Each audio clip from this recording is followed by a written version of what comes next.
Nina sababu kama 6 hivi kwa nini hugeuka kuwa machawa wabaya zaidi.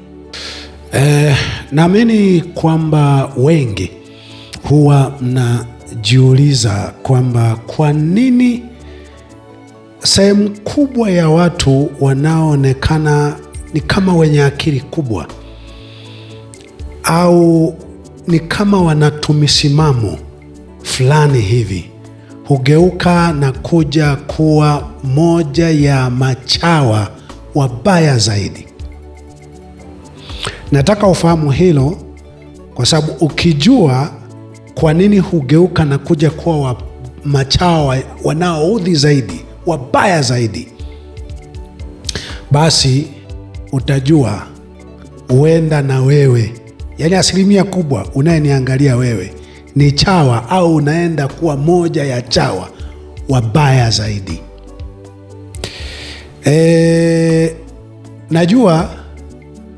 Najua wengi wenu hasa tuliokuwa nafuatilia mambo huko nyuma mtakuwa mnashangazwa sana pengine mkiona aina ya maisha ya sasa ya watu kama Kitila Mkumbo, akina Kabudi, akina Mzee Butiku, akina Mrisho Mpoto, akina Ananja na watu kadha wa kadha. Hawa ulioona kwenye picha hapa na wanaofanana hawa, wengi wao wenu mshawahi kuwaona kwenye tumisimamo fulani wakaonekana wenyewe hawavumilii upuuzi. Wenyewe wamenyooka tu, yani wamenyooka, mambo ya kijinga hawamo. Kwenye tamaa ya fedha kwamba wanaweza wakauza utu wao hawamo. Kwa nini? Pengine wengi wa hawa wameonekana wazi wakifanya kazi ya uchawa na wamekuwa na uchawa mbaya zaidi au wamekuwa chawa wabaya zaidi. Cha kwanza ufahamu kwamba kuna ile ambayo mnapiganiaga, wazee wanatakiwa heshima. Uzee wa heshima unaweza ukaufanya wewe, ama sivyo kama moja ya wazee wa hovyo. Katika Methali 16 mstari wa 31 inasema, kichwa chenye mvi ni taji ya utukufu kama kikionekana katika njia ya haki. Maanake kisipoonekana katika njia ya haki, kichwa chenye mvi ni kibaka kama vibaka wengine waliozeeka. Watachukuliwa kama vibaka, watasemwa kama vibaka. Katika Mhubiri sura 4 mstari wa 13 anasema, heri kijana maskini mwenye hekima kuliko mfalme mzee mpumbavu ambaye hajui tena kupokea maonyo. Sura nilizokuwekea hapa, asilimia kubwa ziko kwenye kundi la wafalme au wakubwa, wazee wapumbavu ambao hawajui tena hata kupokea maonyo. Nina sababu kama 6 hivi kwa nini hugeuka kuwa machawa wabaya zaidi. Na sasa bila kuchelewa nikusomee sababu hizo. Ya kwanza, dalili ili ujue huyu anaenda kuwa chawa mbaya zaidi, au mimi naenda kuwa chawa mbaya zaidi, nitakuwa chawa hivi chawa wanavyoniudhi ndo ninavyoenda kuwa. Cha kwanza, huwa wanaanza kutamka maneno yasiyo mkuki wa moto kwa wabaya.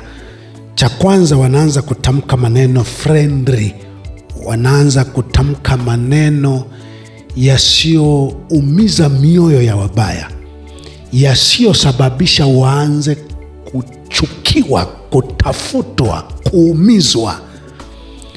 Unapofika mahali unaanza kutamka maneno ndiyo makali, ndiyo kama yenye misimamo, lakini hayawachomi wabaya, hayawaunguzi wabaya, jua wewe ni chawa au moja ya machawa wabaya zaidi.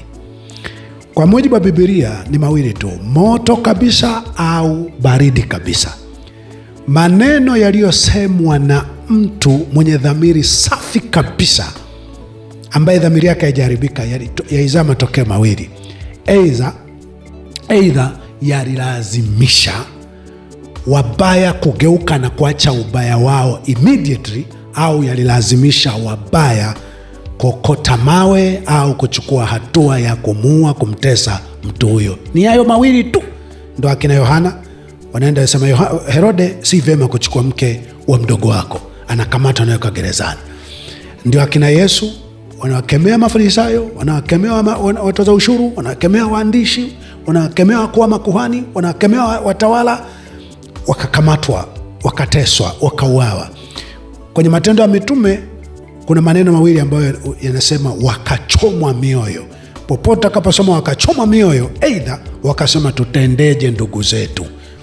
Wakasema tubuni, acheni haya, geukeni, acheni kuua watu, acheni kufanya udhalimu huu, ubinafsi huu na mabaya haya mnayoyafanya. Au wakachoma mioyo, wakaokota mawe, wakawapiga. Kwa ukiona mtu ameanza kutamka maneno ambayo yanamwacha salama, anahubiri, anatoa hotuba, anaandika maandiko kwenye mitandao, yanamwacha salama, jua amesha kuwa chawa, au anaenda kuwa moja kati ya chawa wabaya zaidi. Au kwa siku nyingi anakuwa haupgrade msimamo wake. Kwa siku nyingi kunakuwa na mambo mabaya yanaendelea, yeye anakuwa yuko kimya, hatokei kuonyesha sikulitaka jambo hili, nililipinga jambo hili, nalipinga mpaka leo. Ukiona mtu upgrade msimamo wake, moyo wake, ujue dakika yoyote atatumiwa na ubaya, au tayari moyo wake umeshageuka kuwa mbaya dakika yoyote, kwa sababu kimya tafsiri yake naunga mkono. Kimya tafsiri yake hayo tatizo sio kubwa. Otherwise mwanadamu mwenye moyo kabisa, hakuna hekima ambayo ni kunyamaza, haipo. Nimesoma mara kadhaa, taendelea kusoma. Hakunaga hekima ambayo ni kunyamaza wakati mambo yanaharibika. Nikusomee kidogo hapa, nikusomee katika Mithali sura ya 1, nikusomee hekima. Hakunaga hekima ambayo hunyamaza, haipo. Nyingine yoyote tulidanganya, lakini kwenye Biblia hii katika Mithali 1:20 anasema hekima hupaza sauti yake katika njia kuu, hutoa sauti yake viwanjani, hulia penye mikutano mikubwa ya watu, mahali pa kuingilia malango ndani ya mji hutamka maneno yake. Enyi wajinga, hata lini mtapenda ujinga? Na wenye dharau kupenda dharau, na wapumbavu kuchukia maarifa. Geukeni na kadha wa kadha. Hekima kwanza unakuwa ufahamu, ili ijulikane hekima inataka sehemu ngumu, sehemu mbaya, sehemu yenye sintofahamu, ikitatua pale ndo inakuwa hekima. Sasa hekima ambayo unakuwa umenyamaza tu, umepotea, ulidanganywa, sio hivyo. Maandiko yote ambayo nikikusomea kuhusiana na hekima, utaiona hekima huonekana kwenye eneo lenye sintofahamu. Ukimwona mtu amepotea, haonekani msimamo wake ni nini, nguvu ya kupinga yale anayapinga pengine haimletei madhara, haibadilishi mambo na haimletei madhara, jua ameshageuka kuwa chawa, au anaenda kuwa moja ya chawa wabaya zaidi. Hilo moja. Jambo la pili, wanaenda kuwa chawa ambao wafahamu kuwa ni wazuri. Jambo la pili, huwa wanakuwa na elimu ndogo kuhusiana na ukubwa wa thamani yao. Huwa wanakuwaga na elimu ndogo kuhusiana na ukubwa wa thamani yao, yaani ile misimamo yake na ile namna inayoonekana ni amenyoka, ni mtu wa haki, anakuwa ajui ni wa thamani kuliko cheo au posho au heshima atakayokuja kupewa. Anakuwa hajui thamani yake ni kubwa kiasi gani, hajafundishwa vya kutosha, hana elimu ya kutosha kuhusiana na thamani ya msimamo huo au akili hiyo ambayo ametajwa nayo katika jamii. Mfano wake ni kama hivi Shetani alivyomwambia hivi Yesu hapa, alivyomwambia Yesu hapa, na jibu ambalo Yesu alilijibu akamwambia, Ibilisi akamwambia, nitakupa wewe enzi hii yote. 4 mstari wa 6 Luka. Ibilisi akamwambia, nitakupa wewe. Kwanza 5, tuanzie 5. Akampandisha juu, akamwonyesha miliki zote za ulimwengu, kuo za ulimwengu kwa dakika moja.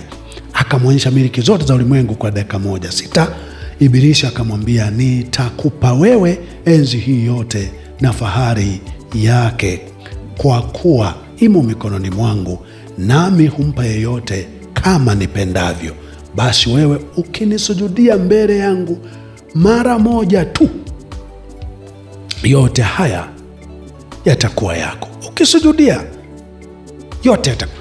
Kusujudia ni nini? Unafikiri ni hiki kinachofanywa? Kusujudia ni ebu fanyapo tu kaubaya haka tu, fanyapo dhurumupo na wewe, chukua tu hiki, nyamazia ubaya ule, potezea tu na wewe mara hii tu, nakupa waziri, nakupa ubunge, na kufanya barozi, nitakupa 1,000,000. Utaanza kusafiri kwenye ndege, ticket for free kokote kako unaenda ndani ya nchi, mara moja tu utakuwa. Hiyo ni kutokujua thamani. Haki hii, msimamo huu nilio nao una thamani kiasi gani? Hiyo ni kutokujua utu bei yake ni kubwa kuliko vitu vya maisha haya. Unakuwa una elimu ndogo. Yesu alijibuje?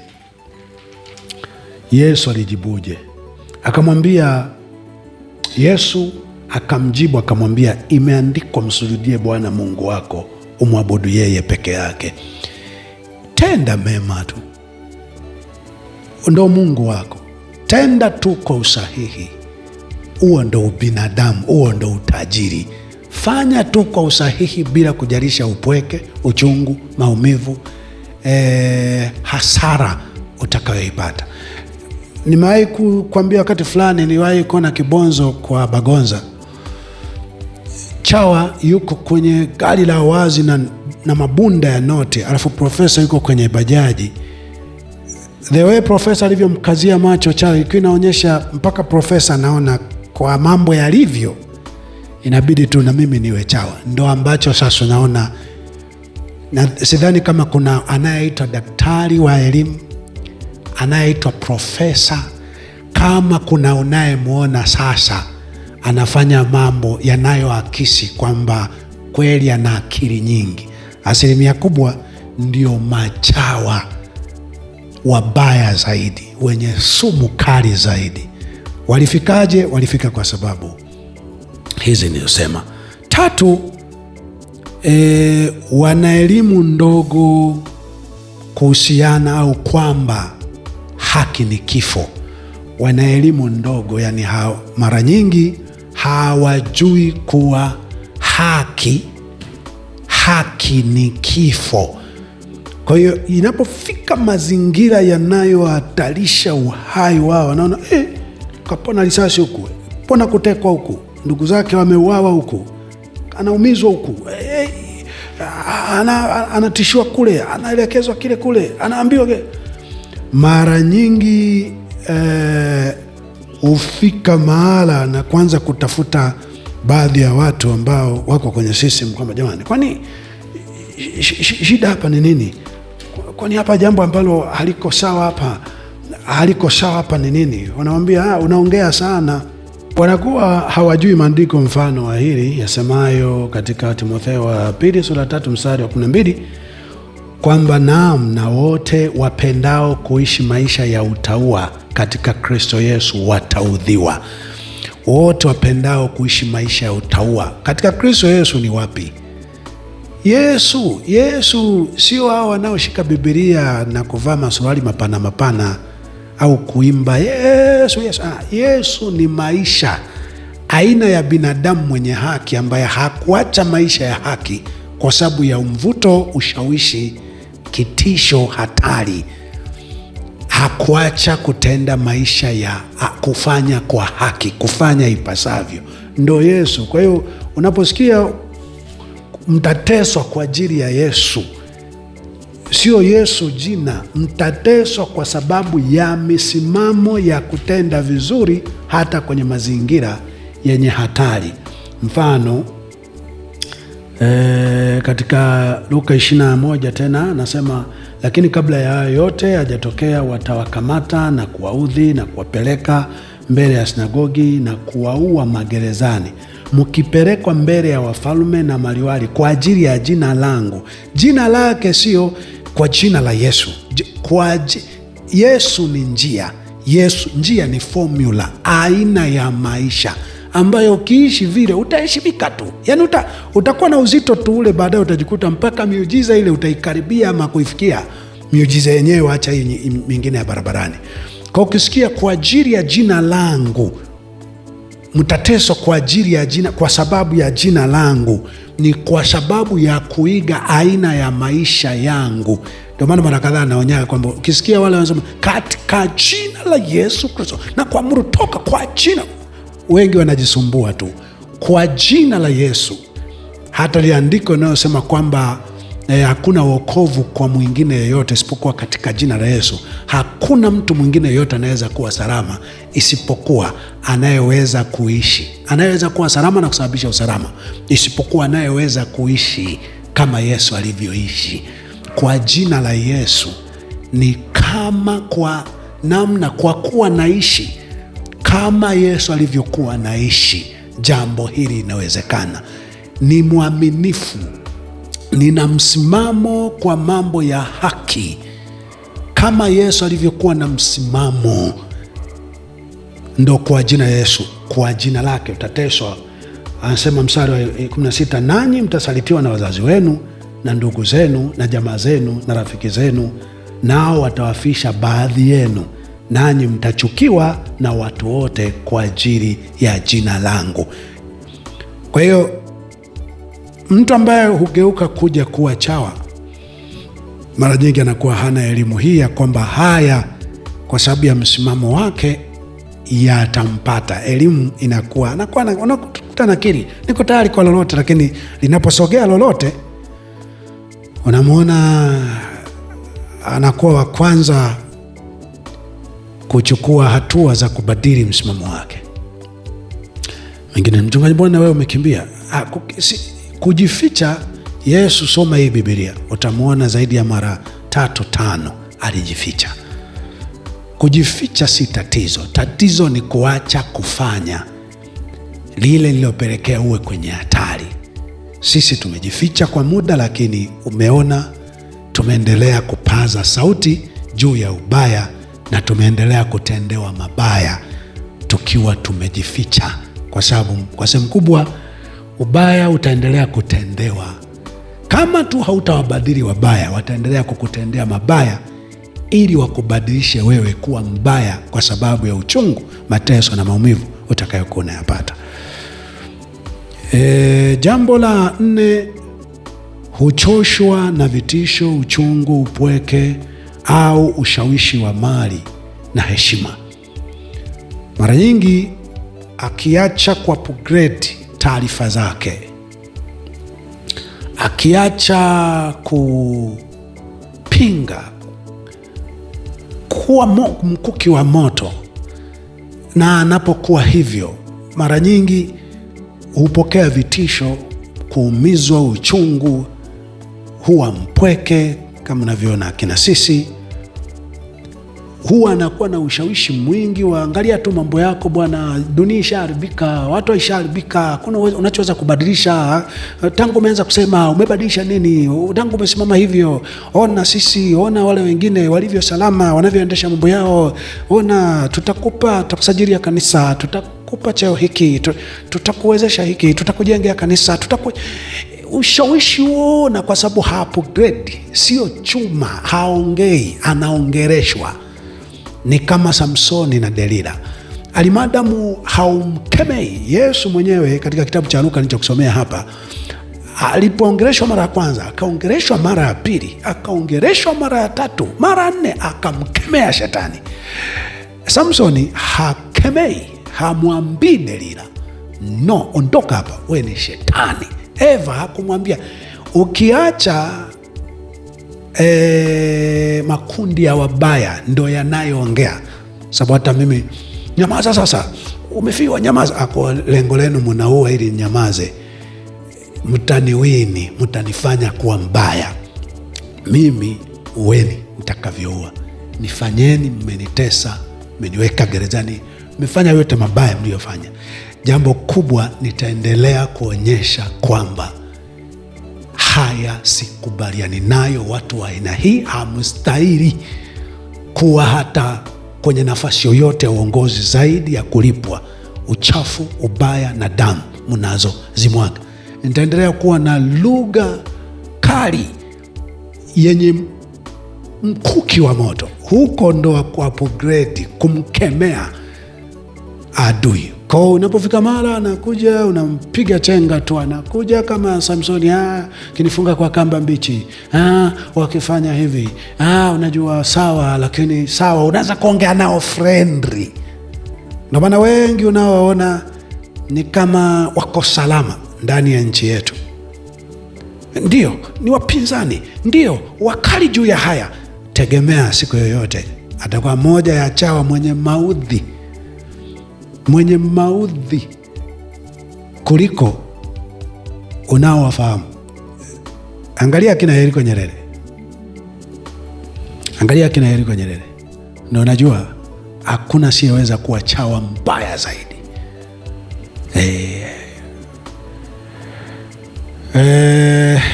Jambo la mwisho la 5,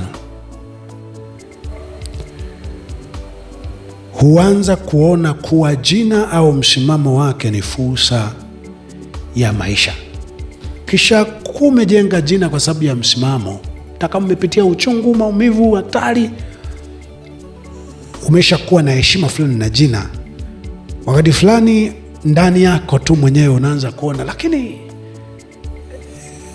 kile naweza nikapata kupitia hili jina, kile naweza nikapata, kwamba kitabadilisha vipi misimamo yako, kitafanyaje uonekane